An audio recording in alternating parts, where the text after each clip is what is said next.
Ito ay isang tutorial para matutunan kung paano bumili ng mga token ng Indubuy file gamit ang token.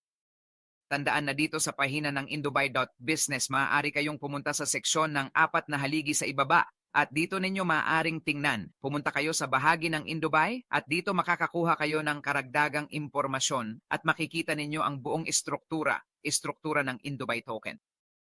Maaari ninyong bilhin ang mga token o gawin ito ng direkta, tingnan ang live paper kung nais ninyo itong i-download at alamin din ang buong estratehiya at ang buong roadmap na nasa likod ng Indubuy Falcon token.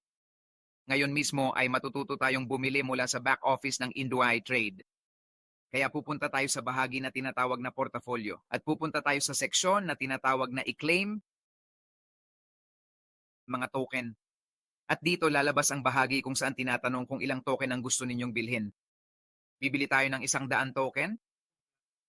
100 token na sa ngayon ay nagkakahalaga ng $103. Sa dashboard, sa maliit na kahon na ito na makikita dito, maaari nating tingnan ang dami ng mga token na kasalukuyang nasa sirkulasyon. Tandaan na mayroong pampublikong bentahan na 8,750,000 at dito lalabas ang kasalukuyang presyo at ang dami ng mga token na mayroon tayo ngayon. Sige, kaya babalik tayo ngayon para gawin ang pagbili. Pupunta tayo sa bahagi na tinatawag na i-claim na mga token at pipiliin natin kung saang network mo gustong magbayad. Magbabayad tayo at i-click natin ang Generate Payment Address. Sige, at tandaan mo na mayroon kang parang 120, tama? At dito lalabas ang bahagi at ipapakita ko rin sa inyo kung saan lalabas ang dami ng mga token na binili mo bukod pa sa mga token na natatanggap mo kapag bumili ka ng isa sa mga Indubuy cards. Tanda ng komisyon, kailangan mong ipadala ng buo. May mga wallet na napakaliit lang ang singil, may iba naman na mas mataas, pero ang mahalaga ay siguraduhing tama ang address at i-verify ang network kung saan ka nagpapadala. Binance Smart Chain. Ipadala natin. At ayun, tapos na. Ayan, tapos na talaga. Ngayon, kailangan na lang nating maghintay ng kaunti. Sa Binance Smart Chain Network, kadalasan mabilis lang ito. At habang nangyayari iyon, ipapakita ko muna sa iyo dito.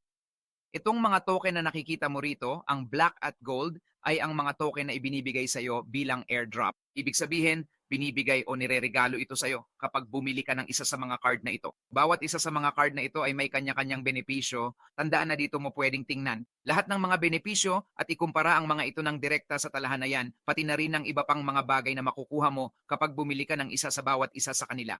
Ang pinakamaganda, Zafira Imperial na may 14%. Yun ay kaunting patalastas habang hinihintay dumating ang mga token. Ngayon, punta tayo dito sa bahagi na nagsasabing i-claim ang mga token. At dito, lumabas na, tingnan mo, puro token na lang, ibig sabihin, bumili na lang ako ng mga token. Kahit alin sa mga iyon ay pwede mong i-claim. Pero hayaan mong ipaliwanag ko muna ang isang bagay. Ang una mong kailangang gawin ay i-connecta ang wallet. Dito, nakakonekta na. At nakakonekta ito gamit ang MetaMask wallet. Ipapaliwanag ko sa iyo ang isang bagay. Kung hindi mo ito i-withdraw mula sa Indubitrade, makakatanggap ka ng araw-araw na kita mula Lunes hanggang Biyernes dahil hawak mo ito. Parang staking ito pero ang bayad sa iyo ay dolyar. Tandaan mo na may 620 ako. Hayaan mong ipaliwanag ko pa ng kaunti. Ang pampublikong bentahan na nagaganap, isusulat ko dito. Ang pampublikong bentahan na nagaganap ay bentahan ng 8,750,000. Tandaan mo, 8,750,000 tokens mula sa 25 milyong tokens, tama? Sa kasong ito, araw-araw nire-report ang kita. Tandaan mo na ang kita ay nanggagaling sa 30% ng lahat ng arbitrage. Hinahati sa tatlo ang arbitrage. 50% para sa user, 30% para sa administrador, at 20% para sa referral plan. Mula sa 30% na iyon, 20% ang inilaan para sa mga holders ng token. Dito mo makikita ang paglago ng kabuuang naibayad sa lahat ng holders. Ito ang kabuuan. Mula sa 8,750,000. Habang lalo tayong lumalaki, mas marami ang matatanggap ng mga holders. Pero dagdag na kita lang iyon dahil ang pinakamalaking kita na makukuha mo sa token ay ang pagtaas ng halaga nito. Sa ngayon, ang halaga ng token ay 1.03. Kaya halimbawa ngayong araw, ika-17, may $450 na ipinamamahagi sa lahat ng holders. Kaya 450 iyon, tama? Iyan ay 450 na hinati sa 8,750,000 tokens, kaya 450 na hinati sa 8,750,000, okay? Kaya ang lalabas ay isang napakaliit na halaga sa sentimo. At ngayon, imumultiply natin ito. 0.000050. Imumultiply natin ito sa dami ng tokens na meron tayo ngayon. Halaga para sa bawat token. At ang lalabas ay kabuuang 0.009. Tingnan natin kung tama nga ito. Pupunta ako sa aking wallet. Pipindutin ko dito sa history. At ngayon, pipindutin ko dito sa Falcon token. At lumalabas na 0.009. Ito ang mga kita. Ito ay isang airdrop. Ito ay dagdag pa dahil sa pagtaas ng halaga at paggamit. Tandaan mo na ang token ay may iba't ibang gamit. Gamit sa virtual casino, gamit sa exchange. Gamit sa bawat isa sa mga exchange kung saan nagsisimula ng magkaroon ng palitan. Kaya inirerekomenda ko na bilhin mo na ito ngayon dahil ang token OMIS, ang kabuuang bilang ng tokens ay 25 milyon lang. 4 na milyon lang ang mas marami kaysa sa Bitcoin. At mataas ang posibilidad na lahat ng ginagawa natin ay umabot sa 10 dolyar, umabot sa 100 dolyar, okay?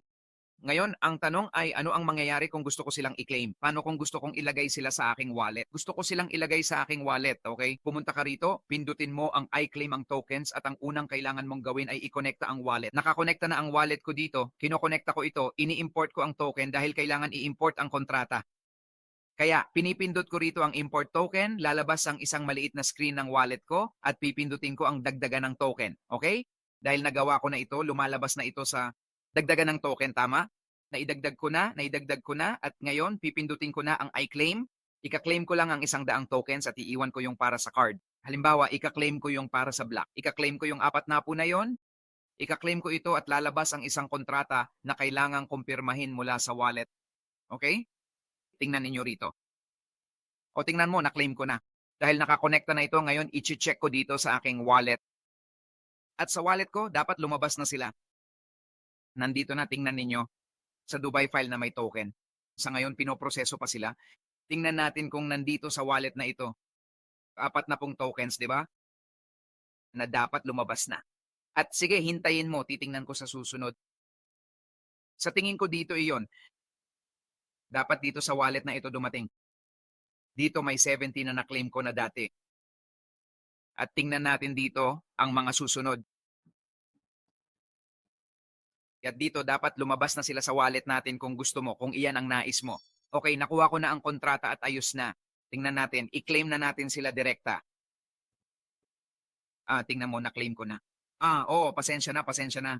Na-claim ko yung sa silver. Kaya lumalabas yung 70 sa akin. Akala ko na-claim ko na yung 100. Perfecto, 100. So, nandito na sila sa wallet ko at ayos na. At nasa wallet mo na rin sila at pwede mo na silang i-display. Para saan ko sila pwedeng i-claim, Juan? Para saan ko sila pwedeng itago? Tingnan mo dito.